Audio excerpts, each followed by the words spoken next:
నువ్వు వాక్యం అంగీకరించి బాప్తీసం పొందాలి. వాక్యానుసారంగా పేతురు గారు వాక్యం చెప్పాడు, సువార్త విన్నారు వాళ్ళు. 3000 మంది వాక్యం అంగీకరించారంట. అర్థమవుతుందా? ఎంతమంది? నువ్వు వాక్యం అంగీకరించి బాప్తీసం పొందాలి. దేవుడు నాతో మాట్లాడి నువ్వు బాప్తీసం పొందని నీతో చెప్పటం అంత భక్తి, అంత విశ్వాసం, అంత పరిశుద్ధత, అంత యథార్థత నీలో ఈ రోజుల్లో కొదువైపోతుంది.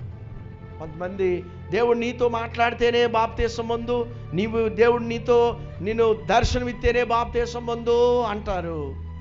మరి ఇక్కడ అపోస్తుల కార్యాల గ్రంథంలో చూస్తే ప్రియులారా, పేతురు గారు మెసేజ్ ఇచ్చాడు, వాక్యం చెప్పాడు. వాక్యం అంగీకరించిన వారు 3000 మంది చేర్చబడ్డారు. పేతురు గారు చెప్పలేదు అక్కడ? చెప్పండి, పేతురు గారు చెప్పాడా? ఏమన్నాడు? పేతురు గారు చెప్పింది ఏంటి? ఈ తరం మూర్ఖులదే, ఈ తరం దుర్మార్గు